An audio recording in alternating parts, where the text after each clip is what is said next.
I'll call our meeting to order now. I'd like to recognize Secretary Key from the Department of Education. Thank you for being here today, Secretary Key. Welcome. Before we begin, I'd like to ask everybody to please silence your cell phones. And at this time, I'd like to ask Dr. Richard Counts, Vice Chancellor for Academics, to come up. Thank you. Absolutely. Good morning, board members, Director Markham, Secretary Key, ADHE staff, and colleagues from around the state. It is my distinct pleasure to welcome you to the campus of the University of Arkansas Community College at Morrilton this morning on behalf of our Chancellor, Lisa Willenberg. Chancellor Willenberg is under the weather for the past week. She's caught some of that stuff that's going around and sends her sincerest apologies, but she's not here to welcome you herself. As you said, my name is Richard Counts. I serve as the Vice Chancellor for Academics here at UACCM. And we're excited to be hosting you this morning in our LEED Certified Workforce Training Center that was completed in 2018. This center houses 4 of our high-wage, high-demand career and technical education programs, the multi-purpose Tyson Training Hall that we're in today, and serves as the hub of our non-credit workforce training programs as well.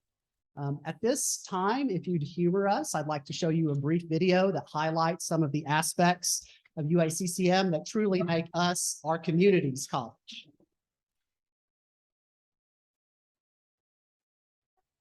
What starts here changes lives. To learn, to explore, to lead. Students come to the University of Arkansas Community College at Morrilton to grow into something bigger than themselves. To help them succeed is our purpose. Created in 1963, our mission to strengthen communities hasn't wavered. People from across Central Arkansas come here to learn more and be more. Since day one, we've been dedicated to workforce development that lights a spark in regional and local economies. We offer programs to gain degrees and certificates in career-specific fields that are relevant today. This is the place where people learn to become masters of their fields, where there is no problem that they can't fix. We teach them about how to drive forward, to keep industry working. What UACCM offers is unique. Our graduates perform the essential services needed every day in the region, whether it's providing health care, teaching a child, repairing a vehicle, measuring a land boundary, or producing a payroll. They are the nurses, the technicians, the teachers, the welders, the men and women who are critical to business and manufacturing. UACCM's Workforce Training Center is a 54,000 square foot facility with state-of-the-art labs that are filled with equipment supplied by industry partners from more than 100 companies. We know that students need the right tools to enter high-demand careers. Our instructors are respected in their fields. Students have the ability to earn industry-recognized certifications. We are here to build scholars that transform communities. With our transfer agreements with universities across the state, students can lay the groundwork at UACCM and transfer to gain their bachelor's degree. There are benefits to studying at a smaller campus with smaller class sizes and more personal instruction by faculty. It's an environment where students can feel comfortable to contribute their voice. One of the biggest advantages of UACCM is that it's affordable because students shouldn't go into debt when investing in their future. Since we reside within the University of Arkansas system, our students can be part of a scholarship program that allows them to transfer to the flagship university in Fayetteville and still pay UACCM basic tuition rates. We create opportunities in workforce development, community outreach, and adult education programs because we are part of the community. We look forward to challenges like closing the skills gap and adapting curriculum to meet the demands of today's job market. UACCM is a home with instructors and staff who care about their students. It's a place to follow your passion and find your purpose.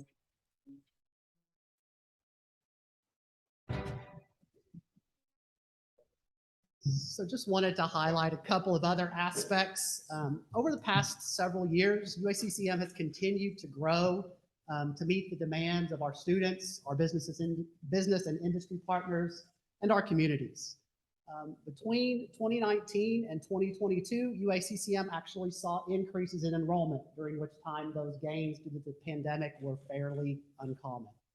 During that same time, we created 3 new education programs and revived 2 others for a total of 5 credit programs in that 3-year period that were started at UACCM. And we brought the Career and Technical Center, previously hosted at the Morrilton High School on campus, where students in grades 10 through 12 can now receive college credit alongside our own post-secondary students. On the business and industry front, we started 3 new non-credit programs in heavy equipment operation, in underground directional drilling, and our certificate of certified driver's license became a third-party accredited test site where we can now test those individuals on our campus without them having to leave campus and be tested by state troopers. Finally, UACCM was recently awarded over $2 million from an EDA grant to begin the construction of a new allied health and science center on campus. Currently, our 3 levels of nursing programs are housed in one of our original 1963 buildings.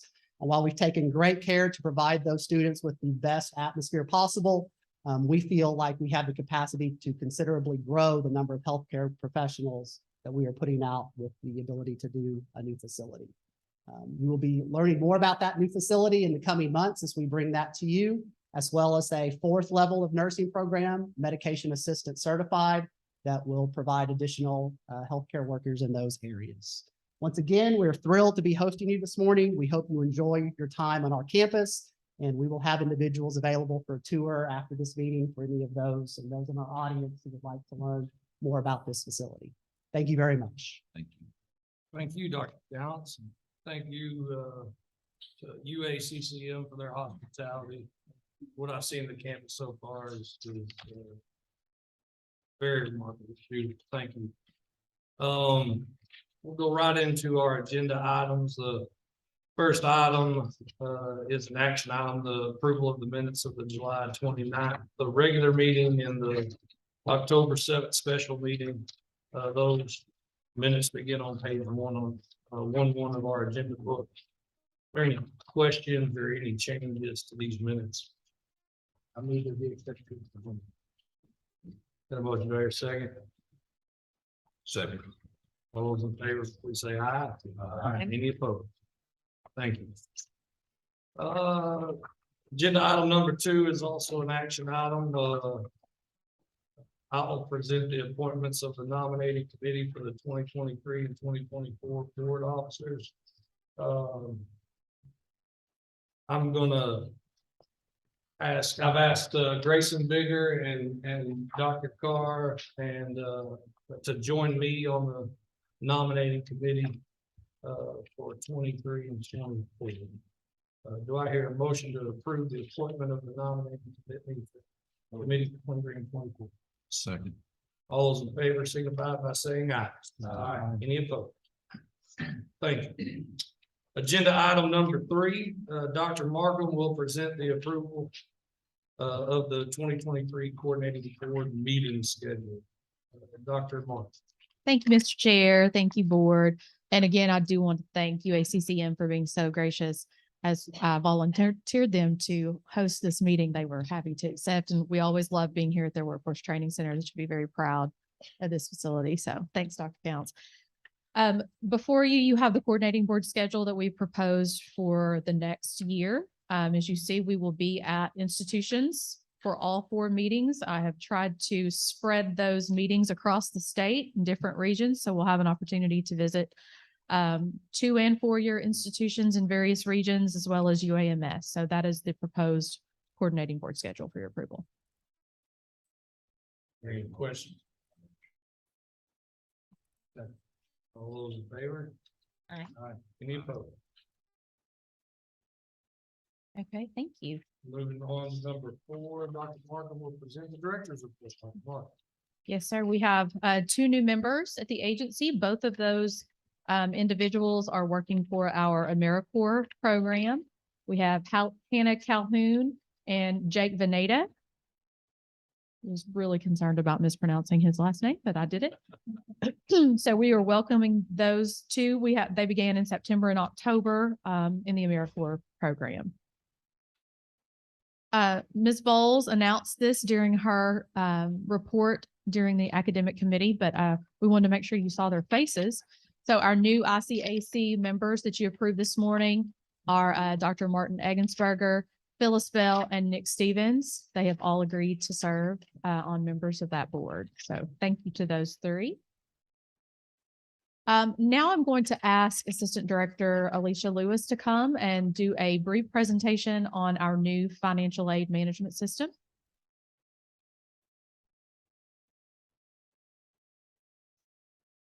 Thank you, Dr. Markham. I don't know if you guys are aware, but it was like in 2008 when the lottery scholarship legislation was passed. And shortly thereafter, the department was charged with developing a system or coming up with a system in order to process all of this financial aid and the scholarship lottery. So while we were doing that, they came up with something called Universal, and that is the application that enables all of the students to apply for the lottery scholarships and other state-supported scholarships. It also is the system that would allow us to pay institutions on behalf of the students. Well, I can assure you that that was in 2010 and it is old. We sent it to live on a farm upstate. At least that's what we were told. It died on September 28th. And we did lay it to rest, and we have a new system that we have developed with the help of our partners at ADE, and it's called SAMS. It stands for Scholarship Application Management System. We're super proud of it. It has been incredible already. We have 9,000 applications that have been received since October 3rd, since the launch.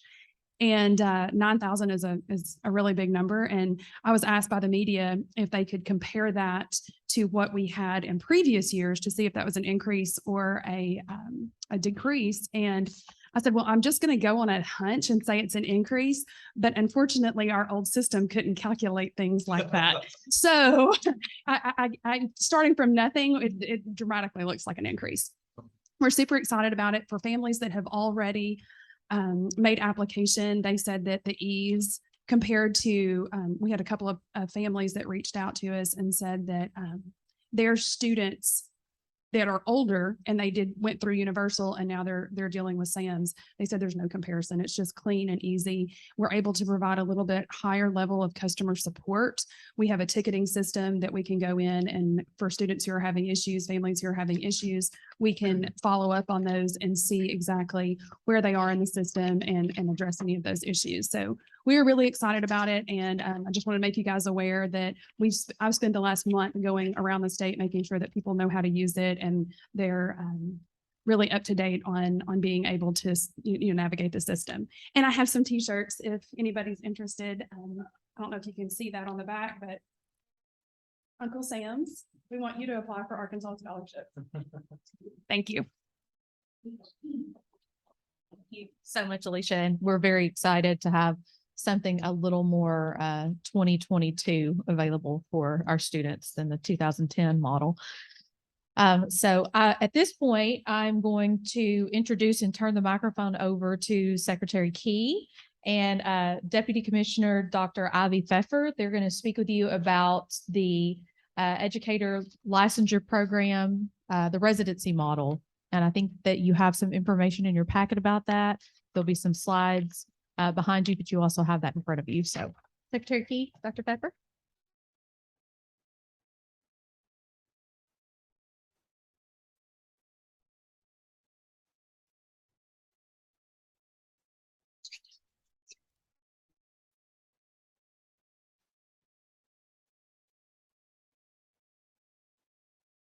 Mr. Chairman, members of the coordinating board, good morning. I'm Johnny Key. Happy to be here with you all today. It's been a while since I've been on this campus, but when I come to this campus, it always reminds me of my time at short time at U of A system, where I learned that if you go to some of the programs here, most of the programs here, and complete, especially the HVAC program, you're one of the most sought after professionals in Central Arkansas and other places around the state.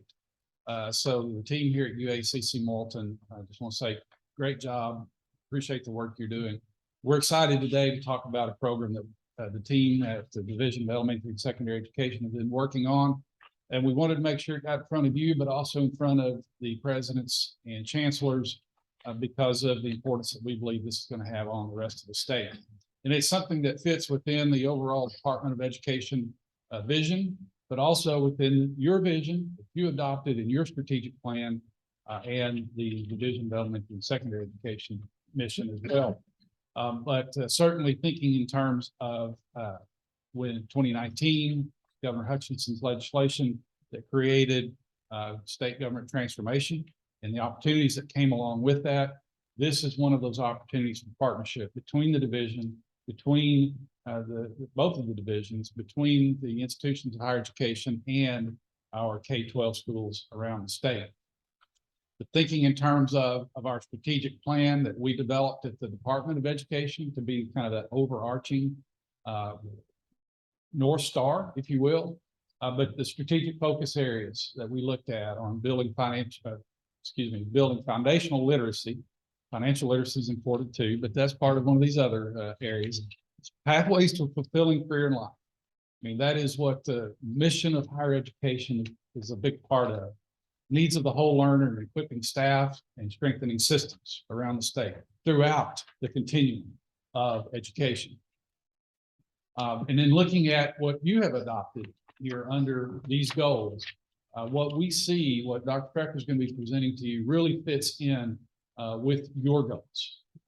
More credentials, specifically these credentials being in the area of K-12 education. Opportunities for increasing affordability for those who are wanting to pursue education as a career, equity, getting the number of teachers in the classrooms across the state of Arkansas to reflect the student body in those districts, and then looking at workforce development because of the pipeline that we know has been impacted negatively over the last several years with respect to our teacher pipeline.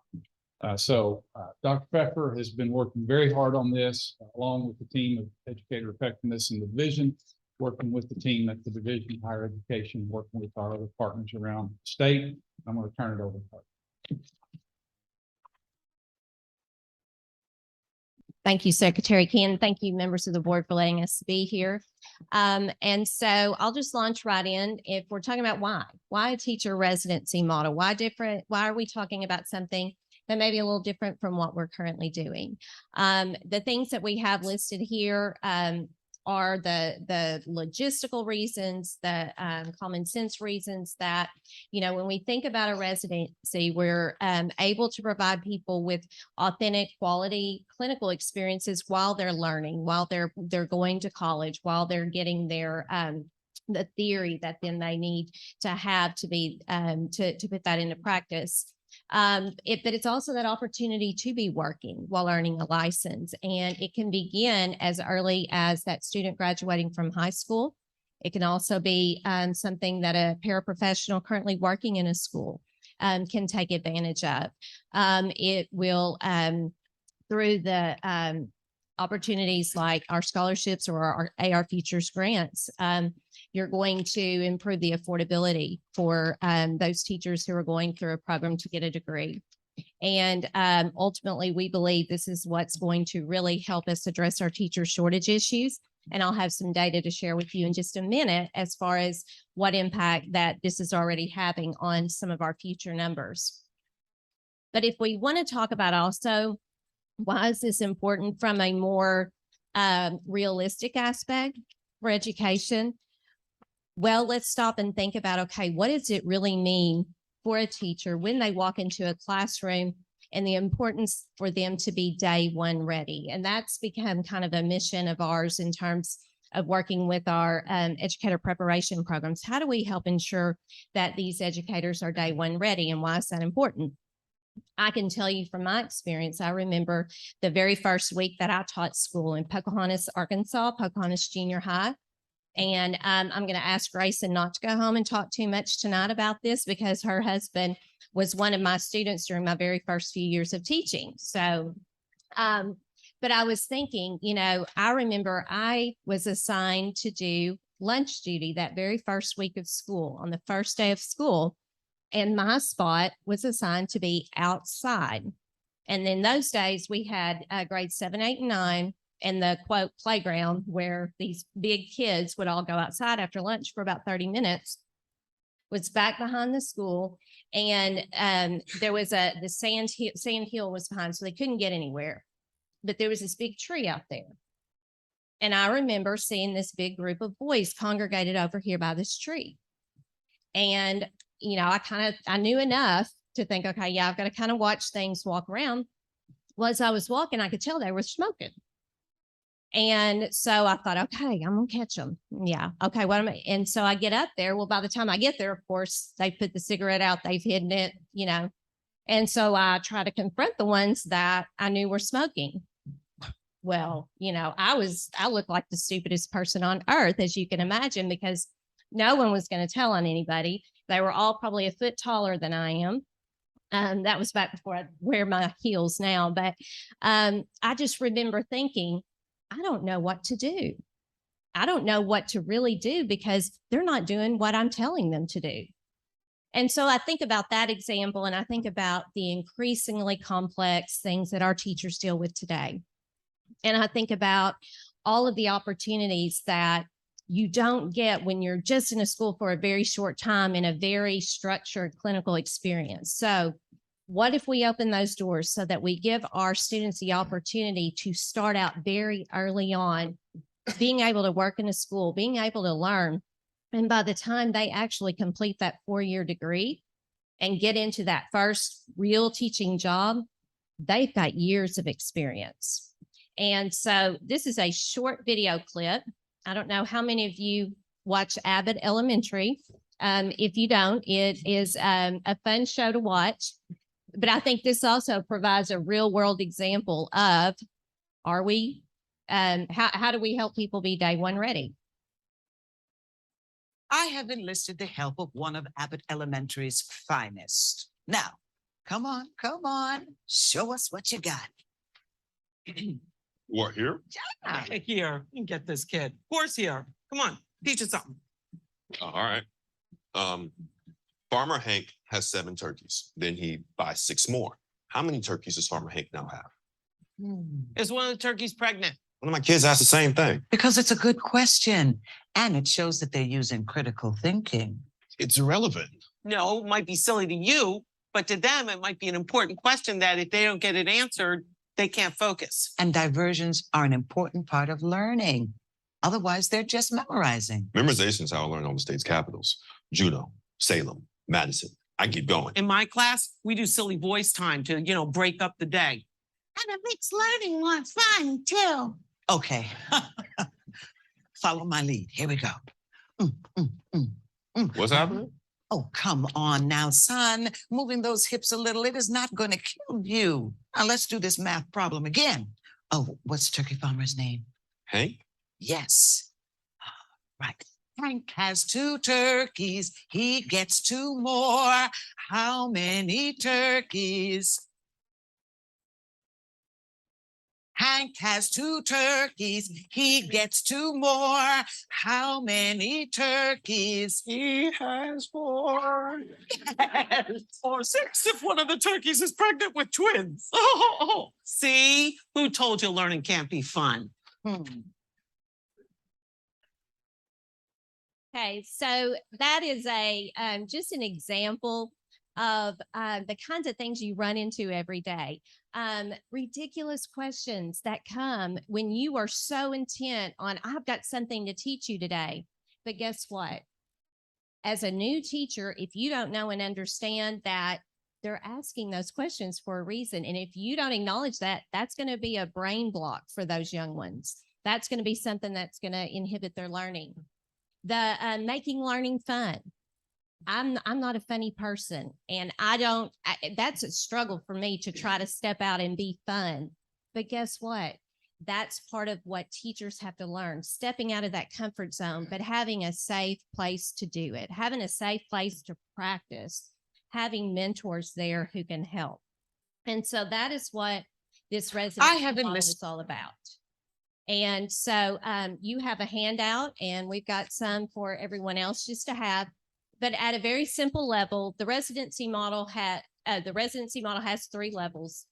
And it starts out with a student who is early on in their college career. And again, it could be a paraprofessional who's going back to school to do this. The benefit we have is a lot of these courses can start while the student is in high school, so that as they graduate and move into their college experience, they've already gotten at least 9 hours of concurrent credit. But the residents move through these levels, and by the time they get to be the level 3 resident, it is expected that they're ready to take on a classroom under the supervision of a lead or master teacher. So this model is also something that's going to help us retain our most experienced, our most talented teachers, because we want them to become residents, much like you would see in a medical field, where you're actually supervising those teachers, taking on additional responsibilities, but really helping them to know this is what it's like to teach for a full year, but you've got that person there to help support you along the way. So what I think is one of the great things about the residency model that we've developed here in Arkansas, and probably sets us apart from those other states that have started to develop residency models, is that we have worked very closely with our Division of Career and Technical Education and our Division of Higher Education. Dr. Markham was in as many meetings as I was, as these courses were being reviewed and developed. And you'll notice that whether or not a student takes these as part of their high school coursework or when they are in college, the courses are the same. And along the way, there is that workforce element to where they're earning those workforce credentials, starting as a certified teaching assistant, then earning a certificate of proficiency, possibly an associate's degree, and into their bachelor's degree. So there's opportunities along the way for those credentials. A certified teaching assistant, that person will be identified once they've completed 9 hours of their college coursework and passed the required assessment. And so what we would envision is that a level 1 resident could get hired early on, maybe to provide instructional support. When talking with schools, we've said, you know what, this is a great way to help solve your bus driver shortage problem, your tutoring problem, your shortage of paraprofessionals. This is a way to build your own workforce where you're constantly filling your own pipeline. We've talked a lot about what are the responsibilities of the district versus the institutions of higher ed. And I know some of our partners here today, we're constantly having those conversations about, okay, I'm going to hire a level 1 resident and they're going to be going to college full time. When are they going to work? When are they, you know, who has to give and take here? How do we design their classes so that they can do both? And one superintendent asked me a question, is it the responsibility of the district or the responsibility of the institution? And I just said, yes, it really is. It's that partnership. And so we're getting an opportunity to work through that together with each individual program. As far as some data, you can see that in the past, before we launched this coordinated residency model, we were really working to build up the interest in the teaching profession through the Educators Rising student organization.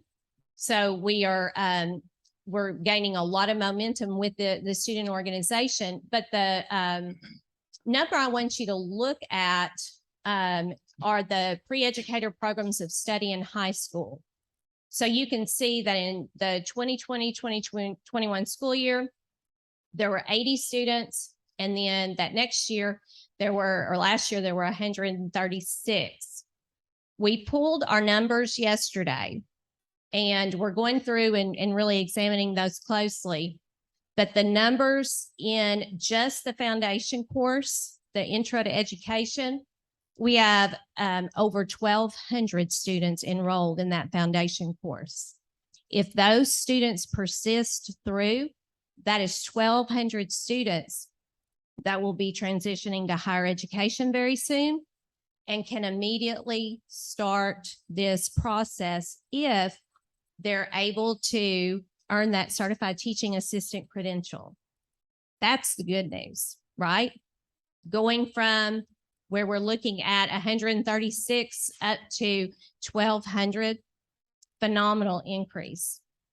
The bad news about that 1,200, looks like about 800 right now are not in a concurrent credit intro to ed course.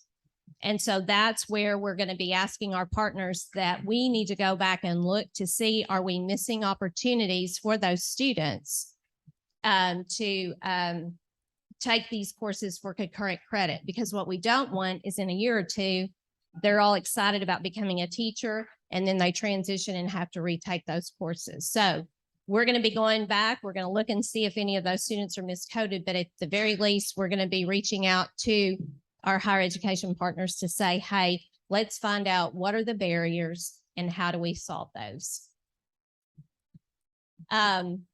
I want to end really quickly with the highly qualified professor information. This may be something that you all have talked about, but if not, this is the result of legislation that was passed in 2021.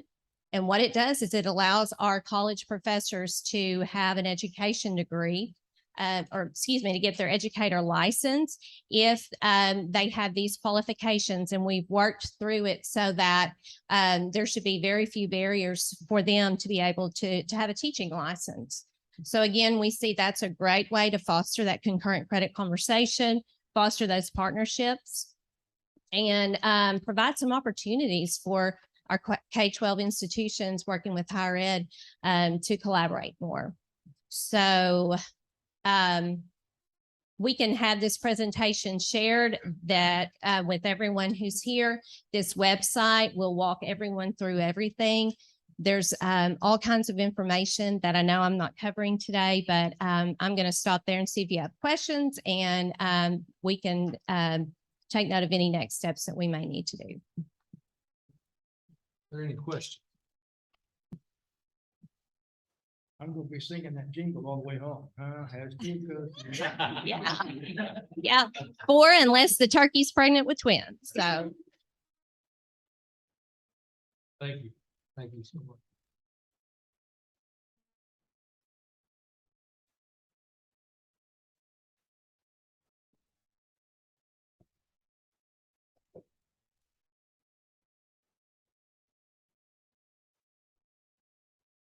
Thank you, Nicole.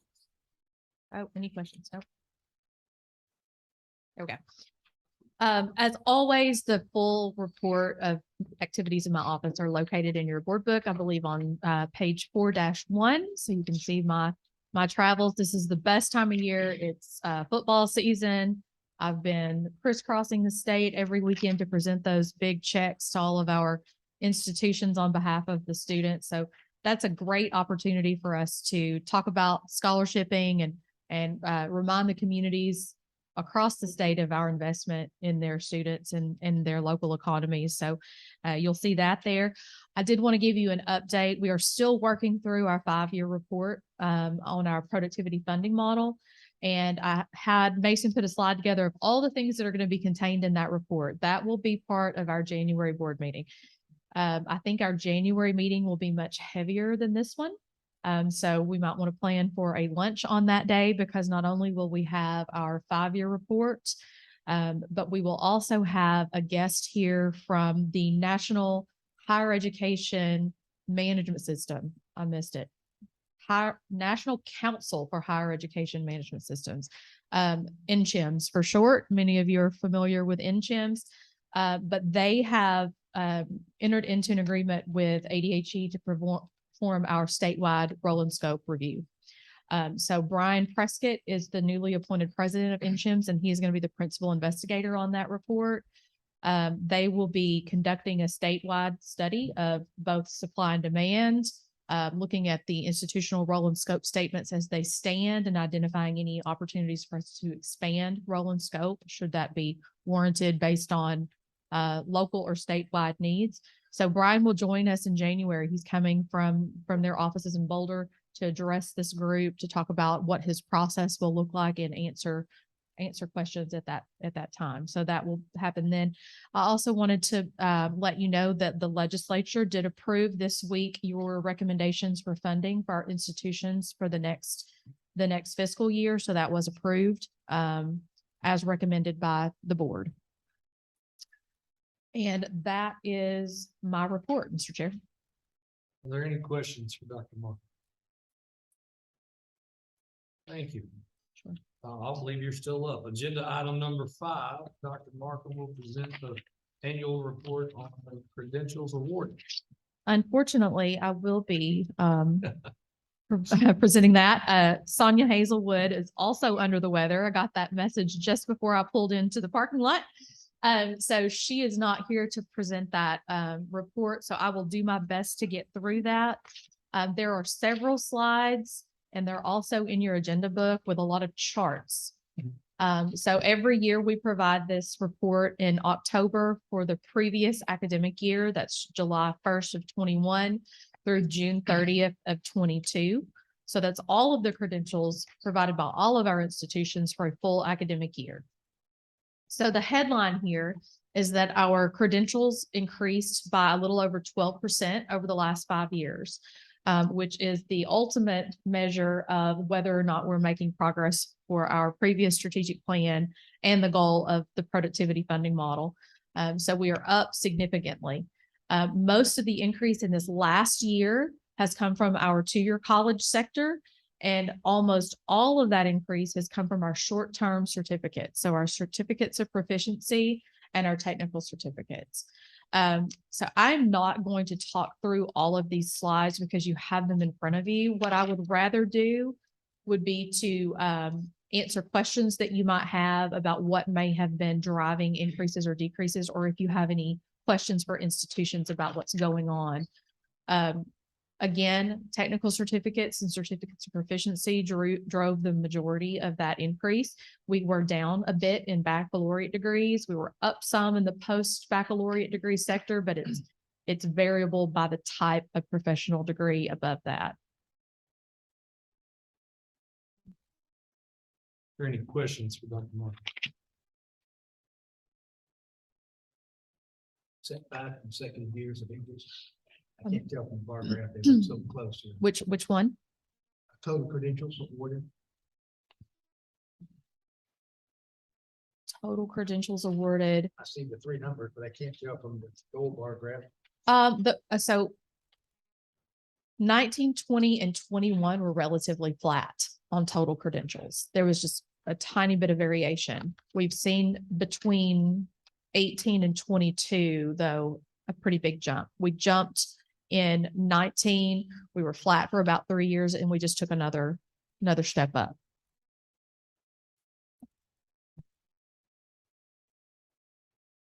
Quick question. Sure. I'd be curious to know, you may not know this off the top of your head, but just the average number of certificates per student and what that has done over that same period of time. Of certificates per student, Mm-hmm. we would have to pull that for you. I do know that we have increased that number, but I don't know exactly what it is. That we are awarding multiple certificates to students, especially those short-term workforce programs. Yeah. Because I know the formula drives or incentivizes, you're rewarded for this. Right. I'm not saying it's a bad thing. I'm just No, it curious. absolutely does. New students, new certificates versus more certificates, same student. Just Right. And then Dr. Markham, I would ask the 12% increase over the last 5 years. I know you mentioned the majority of that increase came in the form of certificates. Do we see that replicated in surrounding states or even nationwide? Is that the trend outside of Arkansas? Not to that degree. So it is a trend. I think workforce is the trend, the short-term certificates, but our increase outpaces the increase in, I know, the SREB, and certainly we're leading the SREB in short-term certificate growth. Any other questions for Dr. Markham? Thank you. Sure.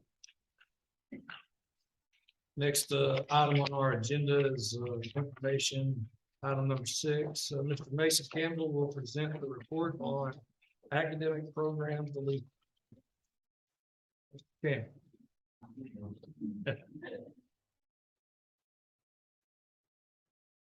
Thank you. Members of the board, agenda item number 6, program deletions. Okay. As you all know, the Academic Affairs Office receives notification from our institutions of their intention to delete programs throughout the academic year. And we present those deletions to the board at each quarterly meeting in the form of letters of notification and new program proposals. While institutions choose, letters of notification to delete. While institutions choose to delete programs for a wide range of reasons, the most common reasons for deletion in academic year 22 are retrenchment, low enrollment, and low demand. And a quick note on the refinement of this report. Institutions may request that programs be deleted in future terms or even future years. And in the past, this report has blended the actual time of the deletion of the program and the submission for the request of those deletions. So we separated out those two elements for you so you can see the request versus the deletions. All right, let's see if I can, okay, so we have a series of 5 charts to describe the program deletions for academic year 22. This first chart shows an overall 5-year trend broken down by institutional type. 2-year institutions shown in blue in the first bar on the left for each year. 4-year institutions are in orange in the next bar. The totals executed for each academic year are the gray bars. So if you'll ignore the final yellow bar on the right for a moment, you'll notice a couple of trends. Overall, program deletions increased each year for all institutions until AY20. And since AY20, program deletions have decreased each year for 2-year institutions. Deletions for 4-year institutions decreased only in 21 and rebounded for 22. And program deletions are up slightly overall from AY21.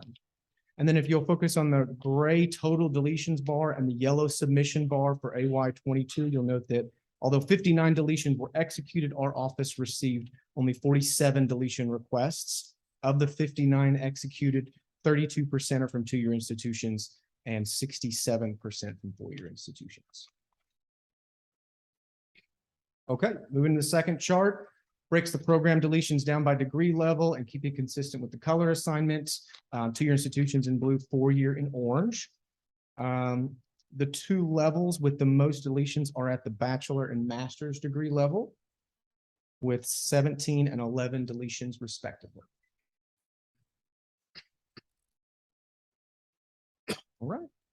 This third table shows a summary of the program areas with the most deletions. And just as a point of information, these program areas are defined by zip code, which is a code we use for the classification of instructional programs. And in a general sense, indicates a shared understanding of what a program of study should include. So of the 59 program deletions, 13 of those were education programs, which accounts for 22% of the total. To further break that down, of the 13 ed programs deleted, only 2 were at the bachelor's level. The other 11 were specialized programs, which includes higher education programs and educational administration programs. The second highest area of zip code commonality was among health professions and clinical sciences, which is allied health diagnostic, intervention treatment profession programs, accounted for most of those deletions. And I apologize, these are actually in the order of zip code, which we removed from the table. So health professions is reflected on the 4th line down. You'll see 9 programs were deleted with this zip code, which accounts for 15% of the total. Directly above, the next highest area of commonality was mechanic repair technology, 7 programs deleted, 12% total. Liberal arts and general studies were next. The remaining deletions included 22 other zip codes and account for 44%. Okay, moving on, taking a closer look at 2-year institutions. 7 of the 22 2-year colleges deleted at least 1 program in AY22. The institution with the most deletions was AHECB with 6. Excellent. And taking a closer look at 4-year institutions, 8 of the 11 Arkansas universities deleted at least 1 program in 22. The institution with the most deletions was University of Arkansas at Little Rock with 21 deletions. If Little Rock, is that a reflection of your enrollment decline primarily? I believe so. Yes, sir. It's just an unusual number. They recently. Exactly. Yeah. Sorry. Yeah. Yeah. Reorganization, restructuring of academic programs, retention. Because Yeah. of the enrollment Yeah. decline. Is that right? You're welcome to. Yes, ma'am. Uh-huh. Ann Bain, provost at UA Little Rock. So when Dr. Drell became chancellor, I became provost, our institution initiated a comprehensive review of all of our programs for viability as well as congruency with our mission. And so what you see here is a listing. Those are the programs that we eliminated because either we didn't have adequate enrollment. We have now corrected our tendency to try to be all things to all people and to try to focus in on our true mission. So that is what these numbers are reflecting.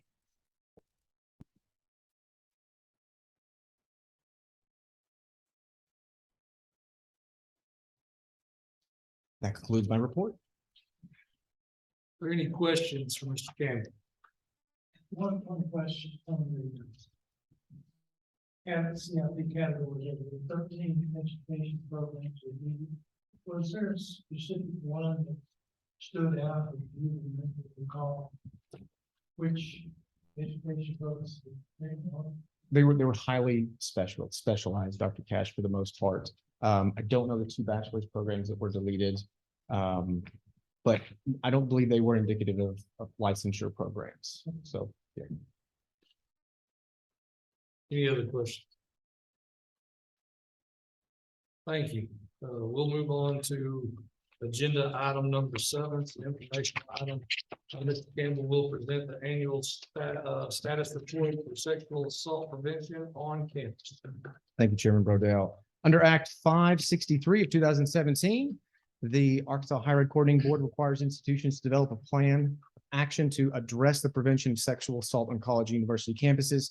Plans include a wide variety of prevention efforts, such as embedding prevention information into advising, student orientation, and academic coursework, even to identify opportunities to increase awareness across the entire student population, to identify grants to assist in those efforts, and to collaborate with external sources for access to care.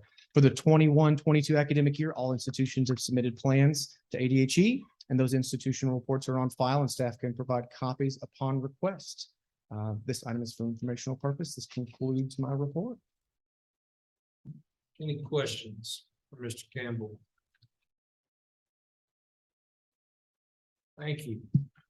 Move on to agenda item number 8. It's also an informational item. Mr. Campbell will present the unplanned pregnancy prevention annual report. Thank you, Chairman Brodell. Under Act 943 of 2015, Arkansas Higher Ed Coordinating Board was directed to develop an action plan to address unplanned pregnancies on college campuses. The legislation directs higher ed institutions in 9 areas, including the development of methods of addressing issues through incorporating information in coursework, collaborating with health centers, identifying measures of the success of that programming. Legislation also specifically mandates that campuses include resources and information in their student orientations on the prevention of unplanned pregnancy. The agency has collected reports from all 11 public 4-year universities and all 22 2-year colleges. Reports show that all campuses are in compliance with Act 943. The implementation reports will be scanned and posted on the ADHE website for campuses to use as they look for additional ways to address this important issue.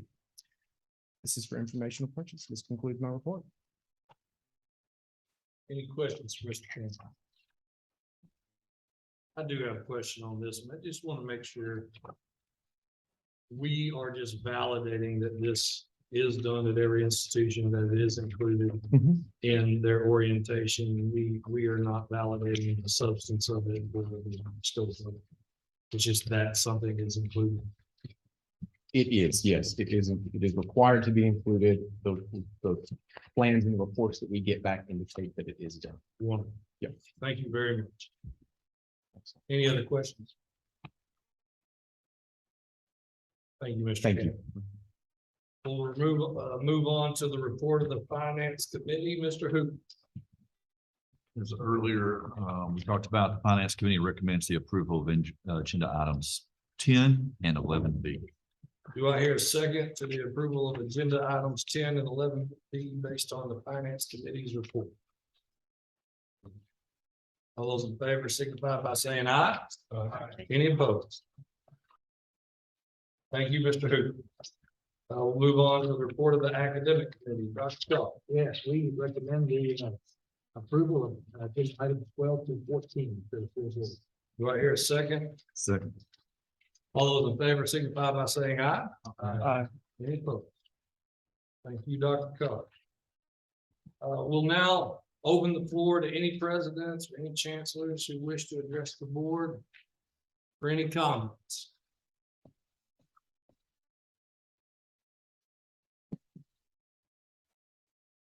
Wonderful.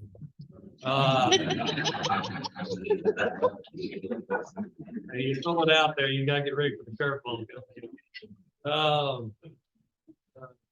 The next quarterly meeting will be January 27th at Arkansas State University, Mid-South, West Memphis. I once again want to thank our gracious hosts here and Vice Chancellor Counts. Thank you. I believe that, I'm just going to remind everybody, I believe you offered a tour once we're done. So if anybody would like to stick around for a tour, you're more than welcome. And I believe there are some lunches available in the room next to us. Is that correct? The board members and our AHECB. Wonderful. You don't have to get mine right behind me. Do I hear a motion to adjourn? Second. We'll be adjourned. Thank you all.